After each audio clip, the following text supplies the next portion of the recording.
What do you mean by frightening my horse? Your horse frightened me. My ankle.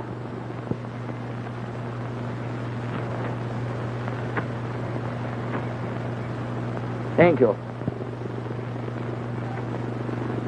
May I ask where you're going? Thornfield Hall. Indeed. And what are you going to do there? If it's any of your business, I'm the new governess.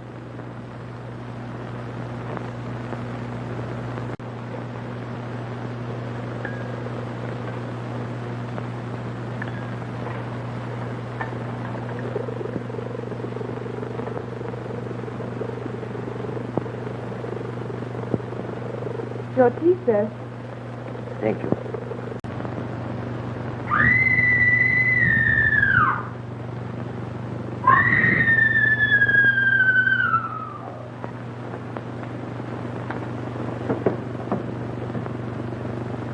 What was that? Nothing, my dear. Just one of the servants. Grace, stop the disturbance, please. Yes, Mrs. Fairfax.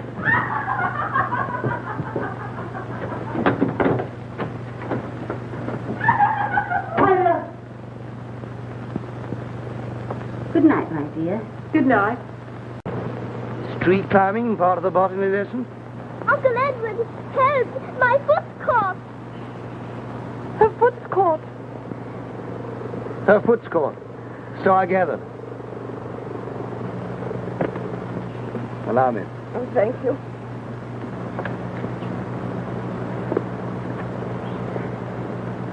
And now, you little monkey.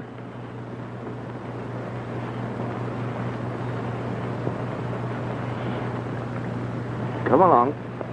That's right.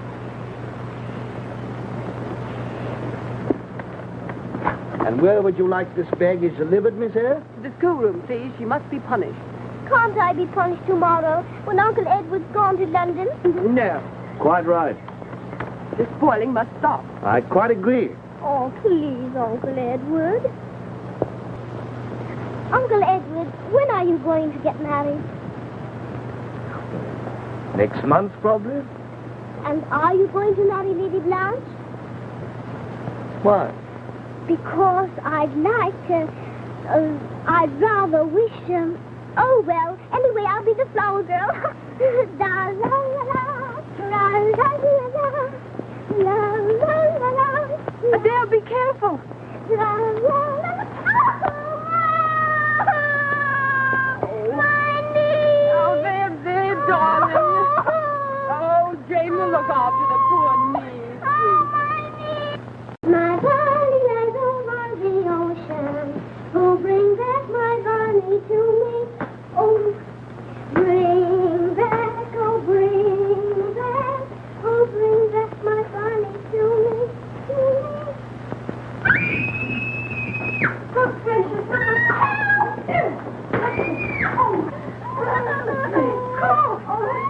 Oh, don't be frightened, darling. It's all right. Do something. Do something.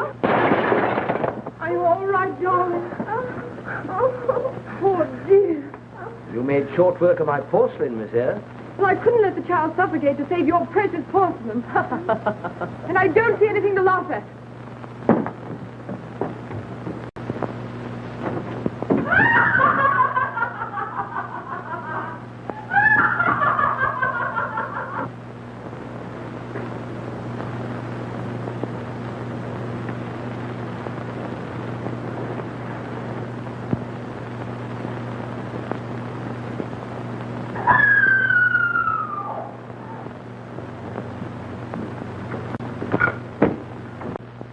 Uncle Edward, are you really going to get married? Certainly. Wouldn't you like to have a pretty aunt living here with us? If I could choose my own aunt. And whom would you choose? I think Miss Eyre would make a lovely aunt. Really? But I don't think she'd have us. Perhaps she would. Why don't you ask her? You ought to have been asleep an hour ago. I know. You ask her, and I'll make her say yes. You think you could? Mm-hmm. That'd be very nice. I'm always glad to be of assistance, sir. Good night. And thank you again for Friday. Good night.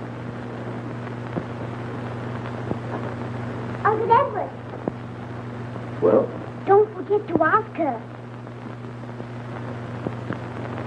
It was mean of you to trick me like that. You mustn't anymore. You must never deceive me again. I'll make up for that. Oh, I'm going to spoil you, pamper you, cover you with jewels. Oh, no, you're not. If I wish. You learn to care for me as I am. And if I change, I'm afraid you'll stop. Deep wisdom. What was that, Edward? I've heard it a number of times. It frightens me. Nothing to be alarmed about. But that mysterious side of the house, the fire in your room and that wild laughter. Is there anything wrong here? Jane, do you love me? I do. And do you trust me? That's part of loving someone, isn't it? Then believe me, you have nothing to worry about.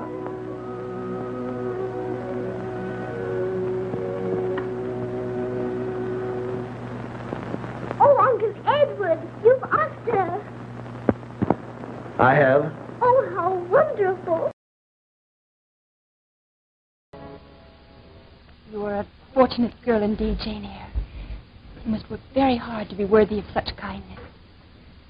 Oh, I love this house. As though it were my own.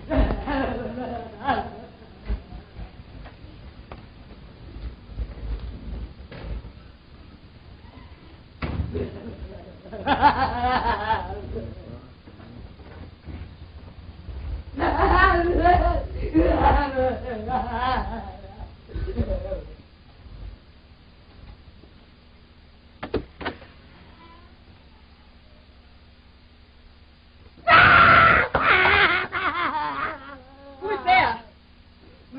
What are you doing here?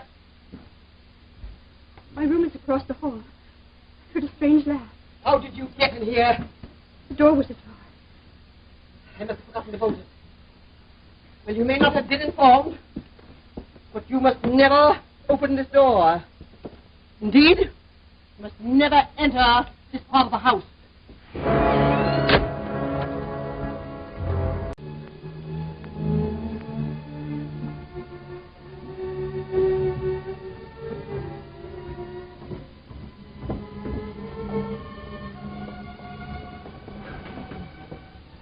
Miss Eyre, Miss Eyre is here, sir.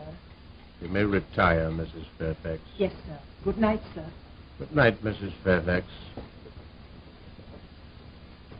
Come around here where I can see you. Be seated, if you please. Well, a little nearer. Here. I'm not a mad dog about to bite. I cannot observe you without disturbing my position in this comfortable chair, which I've no mind to do. Now then, you came from... where was it? Ah, yes, a charitable institution. How long were you there? 18 years ago. You must be tenacious of life. I thought you had the look of another world about you. I wondered where you'd gotten that sort of a face. Who were your parents? I have none, sir. You must have some sort of kinfolk. No, sir. None that I have ever seen. Well, who recommended you to come here? I advertised. Mrs. Fairfax answered my advertisement. Your age? Just 26. I see. Are you musical? Can you play on the spinet? A little. And the established dancer. Well, go over to the spinet, if you please, and play to me.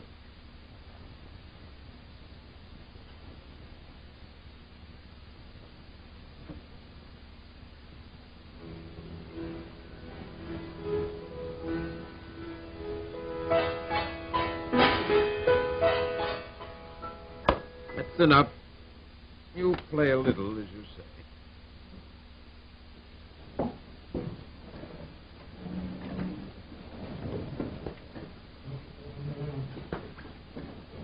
You examine me, Miss Eyre. Do you find me handsome? No, sir. On my word. There's something singular about you. You sit quiet and grave with your eyes in the carpet and your hands in your lap, and then of a sudden you rap out an answer like that. Explain yourself. There is nothing to explain. I wish to have you dine with me this evening. Will you do me that courtesy? Sir, it is not usual for a government... Tonight, then, Jane. As you wish.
Who's there?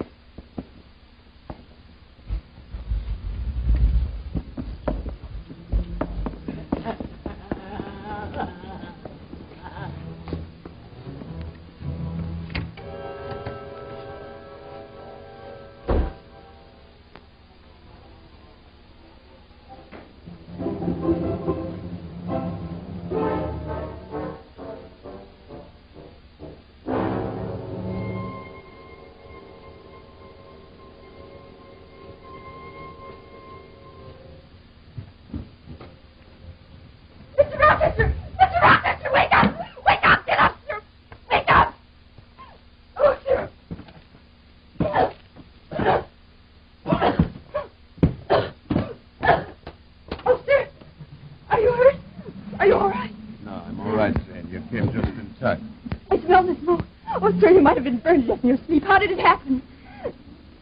I'd better call Mrs. Fairfax. No. Then I'll waken me. No, call no one. It was an accident. I saw Miss light a candle by my door. I heard a strange laugh. You heard what? Laugh, sir. Mr. Rochester, someone meant to murder you tonight. Who is it? Who is that person, Grace Poole? Now, you know it's something to do with Grace Poole. Jane, it's well that no one but you knows anything of this occurrence. It must remain that way, do you understand? A coal from the fire set a light to my chair. The fire is dead. Repeat after me. A coal from the fire. A coal from the fire.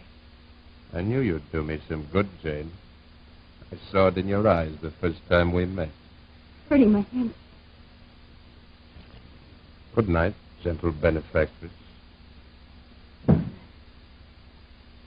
And lock your door. Dearly beloved, we are gathered here today in the sight of God and his holy tabernacle, to join together this man and this woman in the bonds of holy matrimony, which is an honorable estate Christ adorned and beautified by his presence, and is commended to be honorable among all men. It is therefore not to be entered into unadvisedly or lightly, but reverently and discreetly.